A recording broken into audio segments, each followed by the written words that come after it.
अस्सलामुअलैकुम, आप देख रहे हैं JN न्यूज और मैं हूं आपकी मेजबान सुंबल ज़िया। बुलेटिन का बाकायदा आगाज करते हैं और शामिल करते हैं अब तक की अहम तरीन खबरें। खबर शामिल करते हैं मेहाड़ी से हाजी मोहम्मद अकरम भट्टी गुज़श्ता रोज अड्डा हरिचंद के करीब भट्टा अमरदीन पर 3 दिन से बिजली की बंदिश के खिलाफ हाड़ी मेलसी रोड ब्लॉक इलाका मकीनों का शदीद एहतजाज। गाड़ियों की लंबी लाइनें लग गई। एहतजाज 2 दिन होता रहा। दूसरे रोज राव कमर खान ठाकुर ने एहतजाज की क़यादत की। आइए सुनते हैं कमर खान ठाकुर की जुबानी। की नहली या बेहिसी 48 घंटे गुजरने के बावजूद बिजली ना आई। यहाँ लाखों लोग और लाखों जानवर प्यास से बुरे हाल हैं।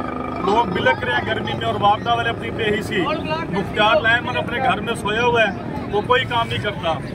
अफसरों कहता है मैं काम कर घर पड़ा। 3 दिन से कोई बिजली नहीं आ रही, आवाम परेशान है। ये देख रहे हैं लोग मजबूरन रोड पे हैं, लोग तंग आकर रोड ब्लॉक करें, लोग बहुत ज़्यादा परेशान हैं। लिहाजा मेहरबानी कीजिए, अल्लाह काम से हमारी रिक्वेस्ट है, दरख्वास्त है कि मेहरबानी की जाए, बिजली की बंदिश जो है इसको ख़त्म किया जाए और जो फॉल्ट है उसको ठीक किया जाए। आवाम बहुत ज़्यादा परेशान है, बहुत लोग, हज़ारों लोग, लाखों लोग परेशान हैं।